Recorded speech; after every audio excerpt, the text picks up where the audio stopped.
my name is Aileen Stewart, and I'm the Interim Cultural Arts Manager for the City of Manhattan Beach. Hello, my name is Eric Brinkman, and I'm the Interim Supervisor for Cultural Arts for the City of Manhattan Beach. And we're here today to do a walkthrough of our wonderful summer community show, Perspective. The first thing we wanted to kind of talk to you about is, of course, COVID safety. As you can see, we're not wearing masks, but we are social distancing at least 6 feet, we measured, and there's nobody else in this building. This is the Manhattan Beach Art Center. It is currently closed to the public. Unfortunately, we cannot have even small groups walk through and see the exhibition right now, which is why we're doing this virtual tour. But because of that, we're also able to do it without facial masks or face coverings because we are staying 6 feet apart and there's nobody else on site. Now, Eric, one thing I wanted to ask you as the curator for this show, who was able to apply and submit pieces to the show? To be qualified for the show, you have to either live, work, or have taken classes with the City of Manhattan Beach. One of the things that happened during this round of applications is we actually had a few people who don't qualify for those parameters apply with wonderful artworks of the pier. And a couple of them actually realized that they didn't technically qualify and even tried to pull their pieces back out. But we encouraged them to stay, and we accepted those pieces as well, because this exhibition is about acceptance, it's about love of Manhattan Beach, and love of our piers. So anybody who wanted to make artwork got into this show. So in addition to showing you the show and taking you through the gallery, we've also selected a few exemplary works that popped out to us, and we've asked those artists to fill out a questionnaire explaining in a little bit more detail their process for approaching the concept of perspectives. So Aileen and I are going to go through the gallery and select a few of those works and talk in a little bit more detail about those artists. One of my favorite pieces in the show is this surfboard by Valentine Keene. Valentine Keene is a 17-year-old student at Miracosta High School.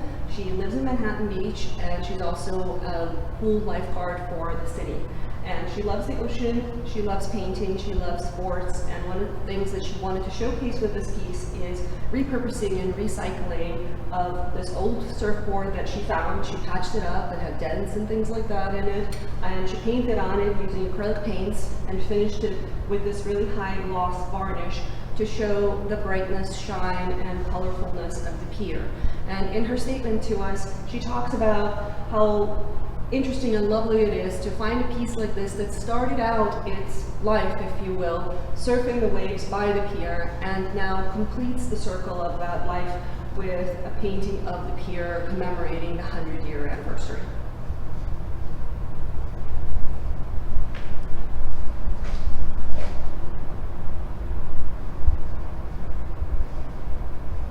I'm here now at Toast Well Done, a ceramic piece by Lowell Nickel.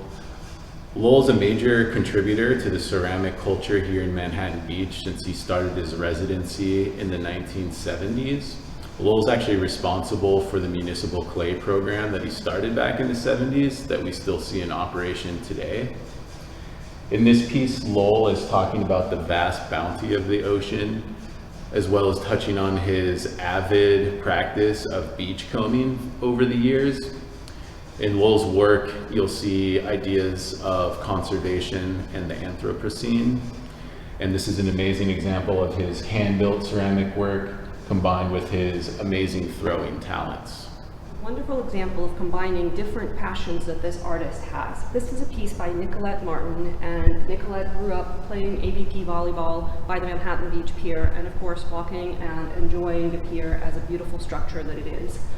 So as an artist and an athlete, Nicolette likes to be able to combine both together and actually does a lot of artwork on different sports equipment, such as volleyballs, footballs, basketballs, and other things. In this case, she's using oil-based Sharpie markers to draw and paint and blend together the pier on this volleyball. She wanted this piece to commemorate all of the wonderful volleyball artists that have played in Manhattan Beach, and also to pay homage to a place she loves dearly.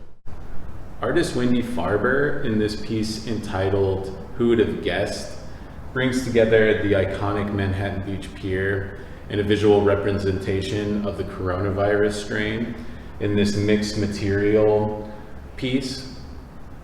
I don't think anyone would have guessed that we would be celebrating the 100-year birthday of the Manhattan Beach Pier in the situation that we're currently facing. But this artist works through this tough, difficult situation through this piece, and it's a great visual reminder of what we're all dealing with in the present moment. This is a photograph by Alessia Alferenko. I apologize if I'm mispronouncing your name.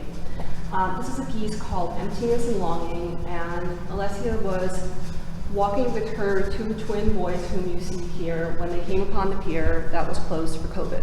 When COVID began, Alessia, who has been a photographer professionally for 4 years now, decided to begin a documentation process of the closure and how it impacted people and how it affected society. Here, her boys are looking at a place that they typically love to walk and run and play on that is currently out of bounds due to the pandemic. In Alessia's statement, she says that this photo and the time surrounding it remind her not to take what we have for granted and to enjoy the beauty of spaces we have available to us when they're there. This monumental sculpture by artist Alex Goodbody, entitled Old Pier, is comprised entirely of railroad spikes that were sourced from the Greenway in Manhattan Beach. If you don't already know, the Greenway was formerly a railroad track that ran through the entire South Bay. As a Manhattan Beach native, Alex has been frequenting that area over the years and collecting these spikes. He was looking for a way to utilize them and decided that the iconic Manhattan Beach Pier was the best way to utilize these spikes as a symbol of his hometown and the place that he grew up in. This is a piece by Ariana Louie.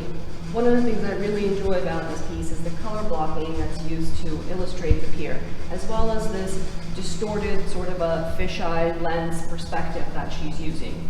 She really likes the life that swirls and surrounds the pier, and she wanted to use these vivid colors as well as these distorted shapes to illustrate the motion and life around the structure. The next work I wanted to pay some attention to is this wonderful piece by Olivia Apodaca entitled Concrete. Olivia is taking a lot of latitude in the concept of perspectives, and she's pulling from the materiality of the pier and the surrounding area in this work in a really interesting way. So she's actually using raw concrete on the canvas to represent the pylons that the pier is made from, and then she's also using all this found material that she sourced from the beach, and then she actually dipped the entire canvas in the ocean. And so when she applied the paint to the canvas, that ocean water allowed the paint to pool and flow, again speaking to the concept of the ocean. So a really successful piece by Olivia here. This is a piece by Armel Verbiel and Gio. I apologize if I'm butchering this name, it's a little tough. This is one of my favorite pieces in the exhibition, and certainly probably the most colorful piece we have in the gallery today. This is a piece obviously inspired by the pier, but Armel wanted to take a more geometric approach, more of an abstracted look to this piece. She started off with an image of the pier that she broke up into areas of light and shadow, darkness and brightness. She also selected this very vibrant color pattern. She then broke it up into these very geometric, very clean shapes and used painter's tape to delineate the shapes and keep the colors from bleeding into each other. One of my favorite things about this piece, besides how beautiful and colorful it is the title. It is called The 36,526th Sunset, which is just kind of a fun tongue-in-cheek title. I'm not sure if the number has any particular significance, so if it does, Armel, please let us know. We would love to know what it means. And thank you for having the piece in the show. These next two pieces are an incredible example of how the Manhattan Beach Pier serves our neurologically diverse community. In this case, occupational therapist Lisa Johnson and her neurologically diverse student Tim Middleberg frequent the Manhattan Beach Pier because of all of the amazing sensory opportunities it affords. Through the textures of the sand, the sound of the waves, the taste of the sea and the air, Tim is able to find inspiration. And Lisa and Tim have brought together sort of a visual library in these collages that they've made of all of these experiences that happen at the pier. It's just another example of what an amazing resource the pier can be for the greater community.